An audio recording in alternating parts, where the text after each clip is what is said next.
दोस्तों, दोस्ती कितनी भी अच्छी हो, अगर उसमें लड़की और पैसा आ जाए तो वह दोस्ती हमेशा हमेशा के लिए दरार बन जाती है। ऐसे ही दोस्तों, एक लड़के को फांसी की सजा होनी थी और जेलर उससे पूछते हैं कि तुम्हारी अंतिम इच्छा क्या है।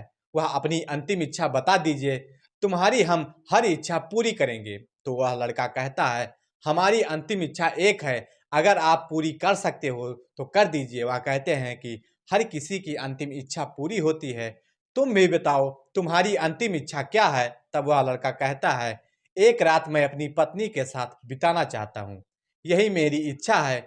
एक रात अपनी बीबी के साथ सोना चाहता हूँ। जेलर यह बात सुन करके सोच में आ जाते हैं, सोचते हैं कि जब से मैं जेलर बना हूँ जिंदगी में ऐसा कभी नहीं हुआ। लेकिन जेलर सोचते हैं, अगर इसकी यही अंतिम इच्छा है तो हम इसकी अंतिम इच्छा अवश्य पूरी करेंगे। अंतिम इच्छा के लिए जेलर उसके घर पर अपने एक पुलिस को भेजता है और उसकी पत्नी को बुलाया जाता है और कहते हैं कि तुम्हारे पति को फांसी हो जाएगी और परसों फांसी के फंदे पर लटक जाएगा। इसकी अंतिम इच्छा यह है कि तुम उसके साथ एक रात बिताना चाहती हो, तो अपने पति की अंतिम इच्छा पूरी कर दीजिए। तो दोस्तों, गुड मॉर्निंग, नमस्कार, सत श्री अकाल। एक बार फिर से तमाम लोगों का स्वागत है स्टोरी बाई क्राइम 100 के इस एपिसोड में। उम्मीद है कि पूरी फैमिली अच्छी होगी, अपना और अपनों का ख्याल रख रही होगी। दोस्तों, आज की जो सच्ची घटना मैं आपको सुनने जा रहा हूँ, यह सच्ची घटना उत्तर प्रदेश का एक जिला पड़ता है अलीगढ़। दो मित्र होते हैं, एक का नाम होता है शिवम, एक का नाम होता है मनोज। यह बचपन से साथ खेलते थे, साथ ही पढ़े लिखे थे, साथ ही सब कुछ करते थे और साथ साथ रहने के बाद इन्होंने जहाँ नौकरी करने गए थे वहाँ नौकरी भी करते हैं। लेकिन नौकरी करने के बावजूद इन दोनों में इतना प्यार प्रसंग था कि एक दूसरे के साथ रहते थे, खाते थे। यह दोनों एक ही कंपनी में जॉब करते थे। इनके बीच में एक लड़की आ जाती है जो कंपनी में काम करती थी, जो शिवम था उससे प्रेम करती थी। प्रेम करने के बाद इसका जो दोस्त होता है, मित्र होता है, वह कहता है मेरी भी इसी लड़की के साथ सेटिंग करा दो। लेकिन इसके पीछे कहते हैं कि कोई भी अपनी गर्लफ्रेंड को किसी को देना नहीं चाहता। लेकिन शिवम ने मना किया, कहा यह तो दोस्त है, हमारी फ्रेंड है। लेकिन वह नहीं माना। इसके चलते दोनों में कुछ विवाद होने लगा। लेकिन जो मनोज था उससे कुछ घृणा करने लगा शिवम से। दोस्तों, सच्चा मित्र वही होता है जो सुख में दुख में आपका साथ दे, हर मुसीबत को समझे, तो उसे सच्चा मित्र कहा जाता है। मनोज जो था शिवम से जलने लगा।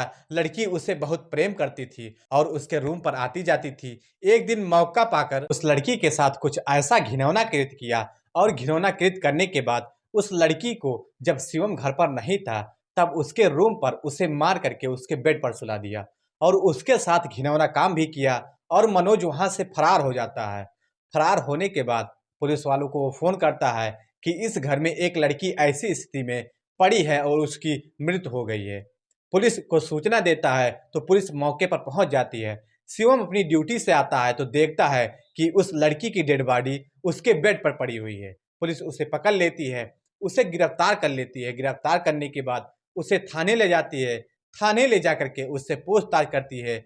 लेकिन शिवम इस बात को जानता नहीं था, उसे मालूम ही नहीं था कि किसने किया है। लेकिन कुछ सबूत होता है जो मौके पर मिलता है। लेकिन शिवम मौके पर उसके रूम में ही था। वो लड़की की डेड बॉडी मिलती है तो उसे गिरफ्तार कर लिया जाता है।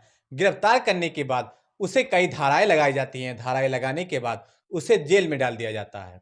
जब उस लड़की की पोस्टमार्टम रिपोर्ट आती है तो इसके साथ बलात्कार किया गया था, यह आता है। बलात्कार करने के बाद इसकी गला दबाकर हत्या की गई है। इस मुजरिम को तो फांसी की सजा होनी चाहिए, यह प्रावधान पहुंच जाता है।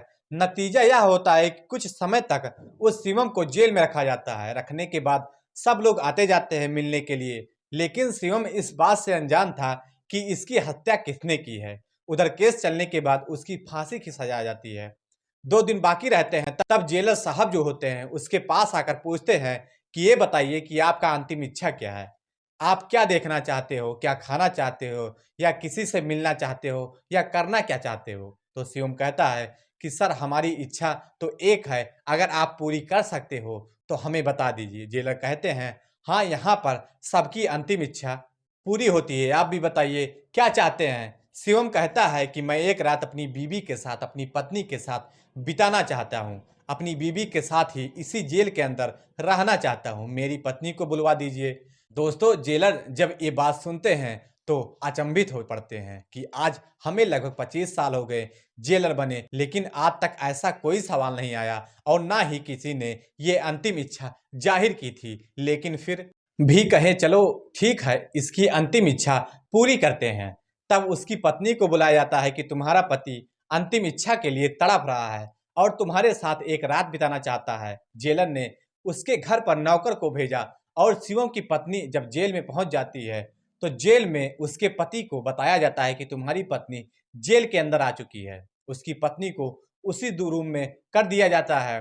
शाम को जहां पर उसका पति जिस बैरक में था वो खाली करवा दी जाती है, लेकिन जेलर ने अपने दो बॉडीगार्ड उसकी तैनाती पर उस गेट पर लगाए थे और उसमें वॉइस रिकॉर्डर लगा हुआ था जो ऑफिस में जेलर साहब सुन सके। इसके बाद में जब उसकी पत्नी अंदर जाती है तो पति के पैर पकड़ करके रोने लगती है, बिलखने लगती है। उसकी पत्नी एक नेक इंसान थी और पत्नी पूछती है कि तुमने ऐसा क्यों किया, उस लड़की से अगर प्रेम करते थे तो तुमने उसे क्यों मारा, क्यों उसकी हत्या की, जो कि आज आपको फांसी होने जा रही है। ऐसा क्या कारण था, आपने ऐसा क्यों किया? तो शिवम इतनी बात सुनता है, सुनने के बाद फूट फूट कर रोने लगता है। वह रोते हुए कहता है कि मैंने ऐसा कदम नहीं उठाया, मेरा जो दोस्त मनोज था वह हमसे घृणा करता था। वह पूरी बात बताने लगा, यह लड़की हमारी कंपनी में काम करती थी, लड़की केवल अपने घर से खाना लाती थी, हमारा टिफिन वो ले जाती थी, हमारा उसका केवल यही प्रेम था। एक दिन वह लड़की कहती है कि हम तुम्हारे रूम पर चलेंगे, चाय नाश्ता करके खाना पीना खाएंगे, लेकिन हमें कोई भेदभाव नहीं था। अपनी पत्नी को बताने लगा। पत्नी पूछती है फिर क्या हुआ? वो बोला कि मैं उसी दौरान बाजार सब्जी लेने के लिए जाता हूँ और यह मनोज वहीं रह जाता है। मनोज ने उस लड़की के साथ क्या किया क्या नहीं किया, और मैं जब तक आया तब तक वो लड़की मृतक अवस्था में पड़ी हुई थी, वह बेड पर पड़ी हुई थी और उसके साथ जो भी किया उस मनोज ने किया था और उसने ही पुलिस को फोन किया कि ऐसे ऐसे हत्या हो चुकी है। इसमें मनोज की साजिश थी, इसलिए मैं एक गुनाहगार नहीं हूँ, मैं निर्दोष हूँ और मेरे साथ यह दुराचार हो रहा है। अब जो परमात्मा को मंजूर है वह होना है। अब मेरी बिल्कुल फिक्र छोड़ दो।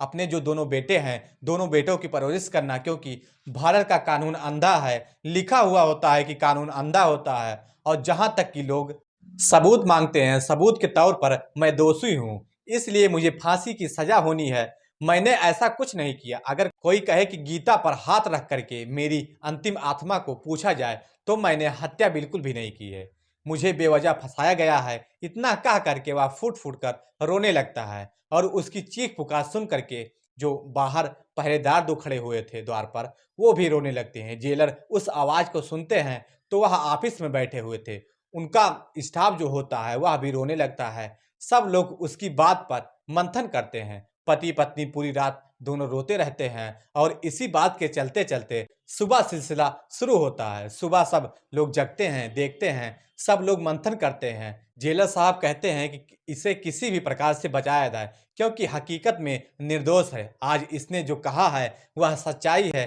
पत्नी अपने पति के पैर छूती है और कहती है कि अगले जीवन में अगर रही तो हम आप फिर मिलेंगे, आज हमारा अंतिम समय है। पत्नी पति को मुड़ मुड़ के देखती है, पति पत्नी को मुड़ मुड़ कर देखता है। दोनों का विलाप ऐसा था कि पत्नी फिर आती है, पति के पैर पकड़कर रोने लगती है। जितने भी वहां लोग होते हैं, देखने वाले सबके आंखों से आंसू बह रहे थे।